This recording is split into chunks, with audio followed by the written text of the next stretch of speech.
contenidas en el centro de estas partículas generaba la tensión dinámica que los movía, neutralizándolos a la vez que impedía su destrucción.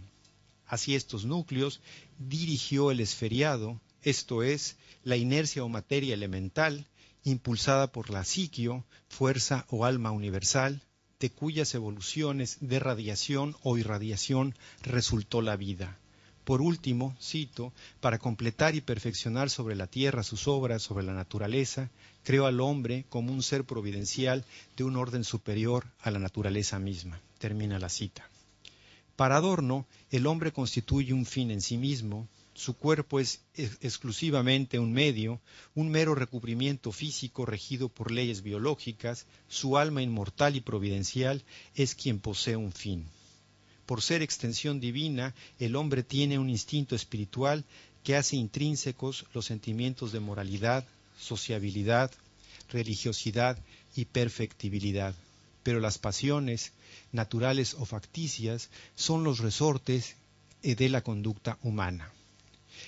Las pasiones facticias o funestas, más propias de la cultura que de la condición natural del hombre, se desarrollaron con el crecimiento poblacional que debilitó la autoridad paternal y descompuso la organización social.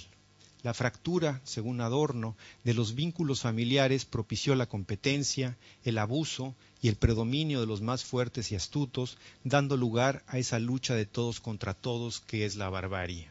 De allí en adelante arraigaron los tres gérmenes de opresión y tiranía que son la constitución, el gobierno y el dinero. Si bien la civilización había mejorado la sociedad humana, en la época actual aquella semejaba, decía Adorno, un carro cuyas dos ruedas representan la una los inmensos adelantos que se han logrado físicamente y la otra el destrozo y ruina que se ha verificado en la moral. Acaba la cita. No obstante la magnitud de la catástrofe, Adorno recusaba los métodos violentos para tratar de revertirla, por lo que recomendaba evitar la tentación de, cito, cambiar las instituciones por medios sanguinarios o violentos, y si las reformas fueran sumamente urgentes, llamaba a apelar a la noble y sana persuasión, fundada en la razón y el amor patrio y en el convencimiento y la virtud social. Mejor, en cambio, era potenciar la propensión de los hombres hacia el bien por medio del trabajo, que además desarrollaría sus virtudes y dirigiría las pasiones. Y los gobiernos, en tanto que creación humana, también deberían ser providenciales, procurar el bien y la felicidad pública, actuar honrada y eficazmente. Reencauzada de esta manera, tanto la base de la sociedad como su administración, sería posible recuperar la comunidad perdida y volver al punto de partida del género humano, enriquecido éste con las costosas lecciones de la experiencia y la ciencia. El presbítero Valverde le reconoció cierto mérito a la elaboración científica de Adorno, ninguno a su filosofía, pero lo que más le alarmó fue sin duda su concepción herética de la religión. La religión providencial no era revelada, se sustentaba en el autoconocimiento de la humanidad del sentido de su existencia. Se asumía cristiana, pero no se declaraba católica. Admitía el libre albedrío sin por ello desviarse del plan divino. Carecía de dogmas, basándose en la razón ilustrada. Derivada de la providencia divina, la humana obedecía a tres tendencias que le marcaban el rumbo. Estas eran la propensión hacia la felicidad, el compromiso por cultivar y mejorar el planeta donde habita y la búsqueda de la verdad, única manera de adorar dignamente a Dios. El desencanto con respecto al positivismo cobró la forma de una ciencia que no se miraba opuesta a la metafísica, sino que se sintetizaba con ella. Por cultivar esta línea, Jesús Ceballos dos Amantes, 1853-1916, se ganó el desprecio intelectual del Valverde, quien constataba sus falencias derivadas de su amalgama de positivismo, transformismo, espiritismo y panteísmo que dejan profundamente agraviadas a la sana filosofía y a la religión católica. A pesar de sus prejuicios, no se equivocaba el presbítero Valverde. el oscurantismo y la moral católica constituyeron la bestia negra que el médico neoleonés prosiguió en todas sus obras. Esta, la religión católica, aletargó la conciencia de la población durante siglos e hizo gran daño al pensamiento científico, decía Ceballos dos Amantes, porque acusaba, y peor aún castigaba, de herejes a las mejores mentes de la historia de la humanidad. Había confundido al cristianismo con el catolicismo y extraviado los verdaderos ideales de aquella religión. Mostraba, además, mayor apego a los bienes terrenales que a la salvación de las almas, e inculcaba el fanatismo entre la población menos educada. Esta perversión de la doctrina cristiana a manos de Roma ofrecía a Ceballos la magnitud exacta de la obra de Juárez, quien, enfrentando el colosal poder de la Iglesia católica, cortó de tajo su poder temporal en tierra mexicana. El perfeccionismo absoluto de 1888 intentó sentar los fundamentos de un nuevo sistema filosófico que conciliara la ciencia con la metafísica. Ceballos dos Amantes asumió allí que la ley del progreso regulaba los procesos cósmicos y biológicos, razón por la cual mostró a través de múltiples ejemplos, de acuerdo con las tesis de Darwin, que el hombre provenía de los simios antropomorfos y en función de ello que el desarrollo evolutivo era lineal.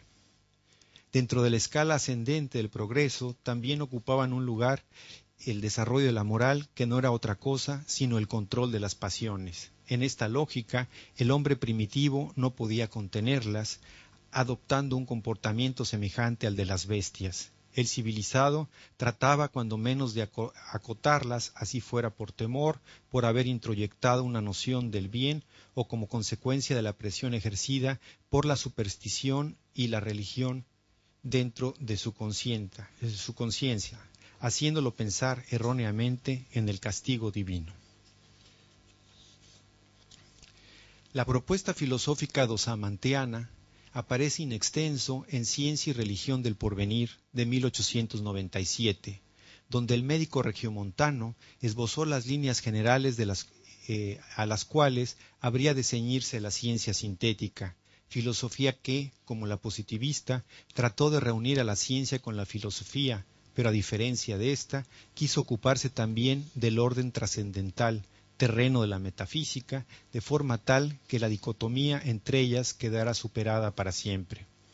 Un Ceballos delirante y falto de rigor hablaba de la unidad suprema, que integraba al material cósmico y compuesto por dos grandes extremos. De un lado, el polo de la materia luminosa o positiva, portador de la fuerza dinámica, y del otro el polo de la materia sombría y negativa que contenía la energía estática. Entre ambos estaba el estado eléctrico, que constituye el elemento cohesionador de estos polos.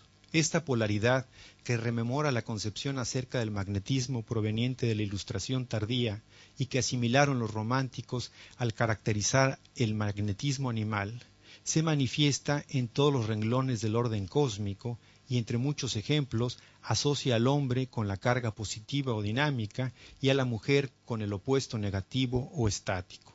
Así también la vida y la muerte, el bien y el mal, la sabiduría y la ignorancia, el odio y el amor. De acuerdo con las polaridades magnéticas, existían dos tipos de espíritus, los negativos y los positivos.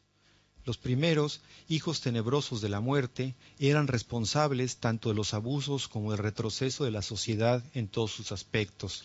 Dentro del Estado, copaban los mejores cargos sin retribuir nada a cambio a la población, promovían la guerra y en el terreno científico se apoderaban de las instituciones de enseñanza y de las academias, obviamente en referencia a Barreda y al positivismo, cerrando el paso a la verdad. En el campo espiritual estaban representados por la casta sacerdotal que obraba al servicio de los ricos, diseminando el oscurantismo entre los jóvenes y los pobres. Al interior de la sociedad combatían a los espíritus positivos, apoderándose la riqueza e impidiendo el progreso de las mayorías, a las cuales reducían a la pobreza. Dentro de los espíritus positivos hubo siempre un pequeño núcleo de iluminados, portadores de la ciencia y la verdad, reserva moral y guía de la sociedad, promotores del progreso, la justicia y la fraternidad universal. Estos, anticipándose a los tiempos, ayudarían a crear una nueva religión basada en la ciencia, como también Comte quería, alejada del dogma católico y con un incuestionable compromiso social. Solo la modestia impediría a Ceballos dos Amantes considerarse uno de ellos. Ceballos, adelantándose a José Vasconcelos, aseguró el surgimiento de una nueva raza americana, la raza sintética, que reuniría lo mejor de los dos polos de la civilización, la del norte de Europa, donde había florecido la ciencia y la técnica, es decir, en el polo razonador, y la mediterránea, que había desarrollado las artes y cultivado el espíritu, el polo afectivo. El uno propendía al conocimiento y al dominio de la naturaleza, el otro se inclinaba hacia el sentimiento y el amor.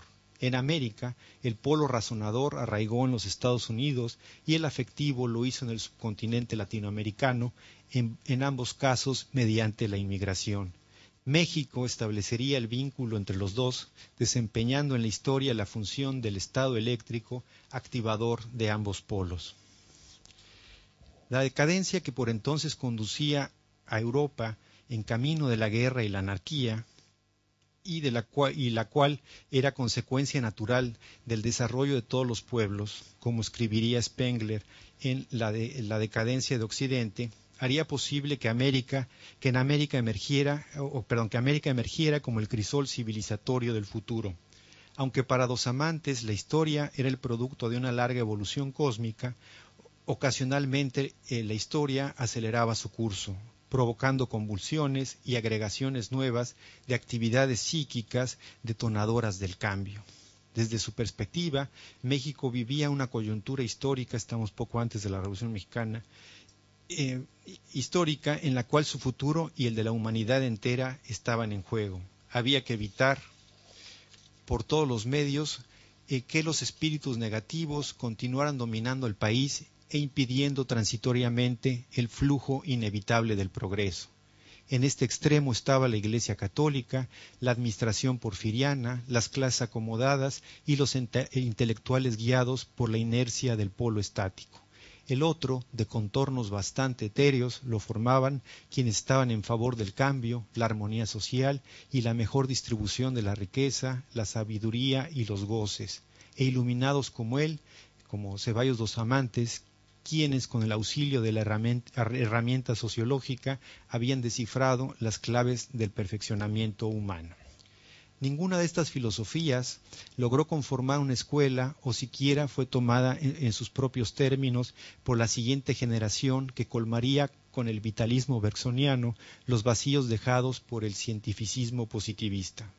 Su influencia fue escasa y también difusa, aunque ofrecen indicios de la recepción de las metafísicas del siglo XIX en México, particularmente del idealismo alemán, y que son necesarias para una historia de la filosofía nacional todavía por escribirse, pero de que esta historia debería dar cuenta de estos pasos titubeantes para salir de la linealidad teleológica de la historia canónica. Entre las clases medias urbanas y trabajadores ilustrados, ¿acaso encontraran algún auditorio?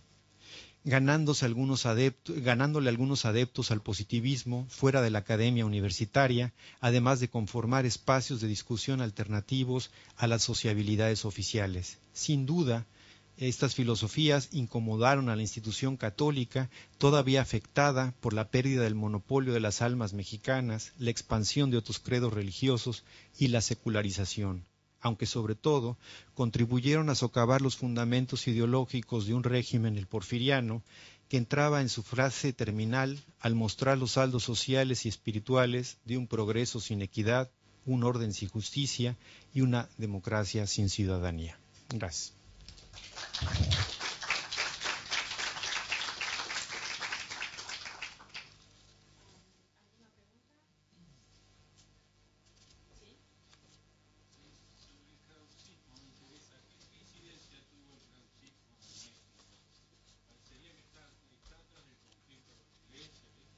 Sí, en México tiene importancia, no tiene, ah, perdón,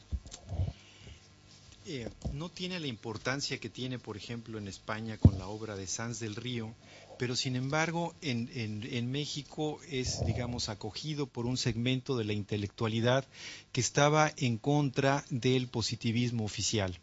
De hecho, en México hay dos fuentes, digamos, que ligan con el krausismo. Uno es el Plotino Rodacanati, que por lo menos lo conocía, dada su estancia en Europa, y el otro es Telésforo García, que es uno de los más importantes pensadores que después se convertiría en positivista. Es decir, ambos difundieron de manera más o menos temprana, al menos en términos latinoamericanos, el krausismo en México. Pero cuando publicaron y sobre todo distribuyeron como libro de texto La lógica de Divergen después de la polémica o a propósito de la polémica de 80-81, duró esto más o menos 3-4 años y después se volvió a un acuerdo con el positivismo. Entonces su influencia, digamos, fue relativamente temprana, pero tampoco duró mucho tiempo, digamos, en ejercicio, ¿no? Bueno, buenas noches. Quiero antes que nada agradecer a los organizadores la invitación. Además me da la oportunidad de adherir al homenaje a mi querido amigo el profesor Eduardo Piacenza.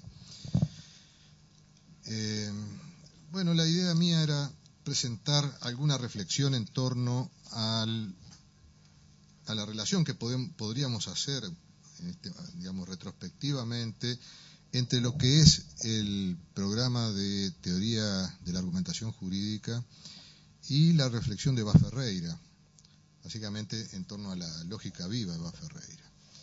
Para esto voy a seguir el siguiente itinerario. Voy a primero hacer una brevísima presentación de lo que es el programa teórico del derecho en la actualidad. Luego voy a hacer una brevísima también visión panorámica de en qué está la teoría de la argumentación jurídica en particular. Y luego voy a tratar de reflexionar sobre los contactos, acercamientos y distancias que puede haber entre la propuesta de la lógica viva de Bas Ferreira y estos programas teóricos. En cuanto al programa de teoría del derecho, según mi visión del tema, y creo que es en general compartido en los cultores de la teoría del derecho, el programa de teoría del derecho arranca a principios del siglo XX con el planteamiento de Hans Kelsen, en el cual hace una movida epistemológica en un triple sentido. En primer lugar, separar lo que es teoría del derecho de la filosofía del derecho, es decir, hacer una teoría que no sea una especulación metafísica. En segundo lugar, separar esta teoría del derecho de lo que se conocía como teoría general del derecho o una visión panorámica de las dogmáticas del derecho. Esto es, alejarse del punto de vista interno, valorativo del derecho. Es decir, y en tercer lugar, separarse de una propuesta que estaba muy fuerte a fines del siglo XIX y que en el principio del siglo XX tenía muchos cultores, que era el abandono de la dogmática en manos de una sociología jurídica. Así que este triple movimiento estaba destinado a generar un espacio nuevo, no conocido hasta entonces, de observación del derecho. Esa toma de distancia, es lo que se llama hoy en día el punto de vista externo del observador, y que Kelsen llamaba el punto de vista de mirar el derecho desde fuera, suponía desde luego una retícula diferente sobre el derecho y necesariamente implicaba captar solamente los aspectos estructurales de los sistemas jurídicos y dejar de lado los aspectos del funcionamiento y las tomas de decisiones. Es decir, la teoría del derecho vista desde la perspectiva de Kelsen solamente podía llegar a captar las estructuras de un sistema jurídico, si la norma básica, el sistema de jerarquía de las fuentes, definición de las fuentes, el relacionamiento externo del sistema con otros sistemas, pero no podía captar los procedimientos internos. ¿Por qué? Porque eran procedimientos de decisión que para Kelsen eran básicamente o morales o políticos y que por lo tanto no eran captables para lo que él entendía como lógica de la ciencia. Para él la ciencia era un emprendimiento racional estricto, y por lo tanto todo lo que no fuera sometible o subsumible en categorías analíticas rigurosas al estilo del Círculo de Viena, no podían ser objeto de ciencia. Quedaba en el campo de lo irracional, que era entonces se volvía muy ancho. Pero este planteamiento entonces da lugar a todo un desarrollo a partir de ese primer planteamiento de separación hacia la construcción de un desafío muy grande, que era elaborar unas categorías analíticas, teóricas, para describir normativamente los sistemas jurídicos. Y esto implicaba captar no solamente, no hechos, no cualquier hecho, sino hechos normativos, que implica en él captar sentidos normativos. Esto implicaba, también muy próximo a lo que estaba haciendo Max Weber, seguramente inspirado en Max Weber, de alguna manera tener un tipo ideal que permitiera entender qué es un Estado o un sistema jurídico estatal a los fines de describir sus estructuras internas. Pero al nivel de los componentes de ese sistema solamente podía captar los productos ya terminados, es decir, el sentido de una ley, el sentido de una sentencia, pero no podía captar, obviamente, los procesos decisionales. Después de la Segunda Guerra Mundial, todos sabemos, se produce una gran crisis moral, una gran crisis de la racionalidad en toda la cultura humana y en particular al interior del derecho. Esto significa plantearse nuevamente volver a examinar los procedimientos de toma de decisiones en los sistemas jurídicos que habían fracasado estrepitosamente en la prevención de la barbarie humana. Y esto, ustedes saben, genera distintas propuestas a partir de emprendimientos de Perelman, de Fiebeck, de Esser, una cantidad de autores, Tullman, todas estas iniciativas que son aisladas, que no están conectadas entre sí, parecieron significar o representar una reacción contra este programa de investigación teórica del derecho que miraba los sistemas y parecía una vuelta a la mirada más intimista de lo jurídico, más cercana a los debates judiciales. Todas ellas están focalizadas en ese tema, es decir, dan por supuesto la existencia de los sistemas, y entonces estas miradas parece que desplazan la otra visión, la visión estructural, y se dedican a verlo funcional y tienen un éxito progresivamente cada vez mayor, hasta que los propios cultores de estas aproximaciones empiezan a ver de que en realidad no es una mirada contradictoria, excluyente de las teorías estructurales, y empieza a haber una especie de convergencia de los programas. El programa de teoría de la argumentación, por ejemplo, que había iniciado Perelman claramente, con gran proyección hacia lo jurídico, porque si bien que Perelman no era un jurista profesional, trabajó estrechamente con los juristas, era un habitué de las tertulias, digamos, de filosofía del derecho en París, sobre todo.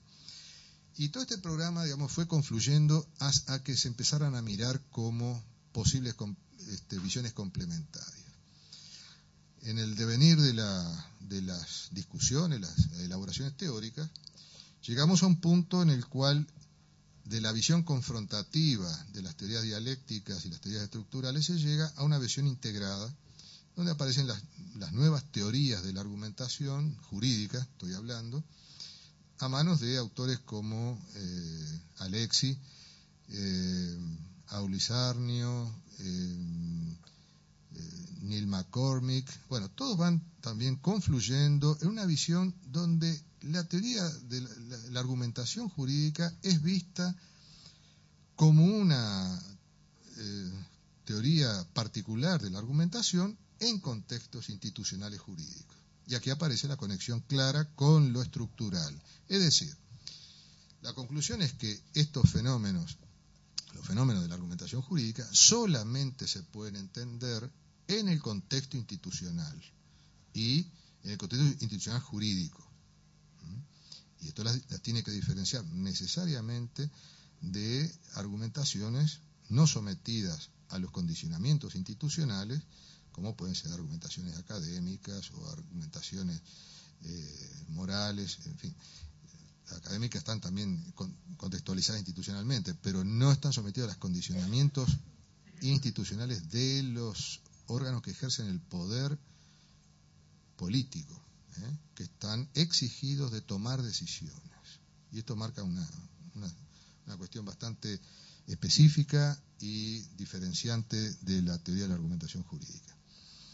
Bien, a partir de esta convergencia, un autor muy prestigioso español, Manuel Atienza, elabora una reconstrucción de todo este proceso y llega a la conclusión de que estamos en presencia de una especie de teoría estándar de la argumentación jurídica. Es decir, un cierto consenso teórico en el cual hay 5 o 6 grandes ideas, por ejemplo, la distinción entre contexto de descubrimiento, contexto de justificación, la distinción entre justificación interna, justificación externa, en fin, y otras categorías más que más o menos con algunas diferencias de definición, pero todas más o menos significan una confluencia hacia unas categorías comunes que marcan una curiosa unanimidad en el desarrollo vertiginoso de esta práctica y de esta teoría, que termina iluminando y provocando cambios en la práctica y en la forma de entender las prácticas del derecho, al punto que en estos días se están provocando, creo, cambios importantes en la educación jurídica en Europa y concretamente en España. Se están implementando cambios de programas que apuntan a una mucho mayor exigencia práctica, saliendo de aquella formación dogmática a la cual estamos todavía nosotros inmersos, ¿verdad? Pero en Europa ya se ha entrado en priorizar la formación práctica del abogado, un poco al estilo anglosajón. Bien, este panorama que elabora Atienza, con todo, establece unas distinciones, ¿verdad? Hay distintos abordajes del mismo fenómeno, pero hay distintos abordajes que conviene distinguir. Para Atienza habría que distinguir tres grandes grupos de teorías de la argumentación, por lo menos 3 grandes abordajes, intereses o priorizaciones, ¿no? Uno, que es la concepción formal, en la cual naturalmente se toma, como quien diría, una perspectiva sintáctica de la argumentación, donde lo que importan son las estructuras de justificación, las estructuras deductivas que pueden aislarse o formalizarse dentro de un discurso. Por lo tanto, ahí el control es un control formal que nada tiene que ver directamente con ninguna entidad de la realidad, sino que son el análisis de unas estructuras formales, no interpretadas, digamos. Bien, esto se asemeja, más allá de que haya distintas propuestas y nuevas formas de entender la lógica, lógicas paraconsistentes, lógicas no monotónicas, en fin, todas estas cuestiones que tratan de dar cuenta del fenómeno, de todas maneras se manejan dentro de la técnica de la lógica formal, de la lógica analítica. Un segundo grupo de teorías tienen que ver con la concepción material. Aquí, básicamente, la focalización tiene que ver con un análisis de tipo semántico en el cual van a interesar las correlaciones entre unos términos y sus significaciones. Es decir, nos acercamos a lo que podría ser un enfoque tópico de la argumentación, donde lo que importa es captar el significado de unos términos que pueden ser utilizados como premisas valiosas de una argumentación, ¿sí? Como puntos de encuentro entre un auditorio y un orador. Y esto tiene, desde luego, un ancho campo, pero que difiere totalmente del otro, porque acá ya lo que estamos haciendo es justamente interpretar unos términos en ciertos contextos lingüísticos para comprender su alcance, su significado, etcétera. El objetivo de este tipo de análisis o de aproximación sería encontrar buenas razones para la elaboración de un argumento. Por lo tanto, entran cuestiones valorativas. En fin. Y por último, Atienza señala una concepción pragmática que tiene que ver ya no con las estructuras formales de un argumento, no con el significado,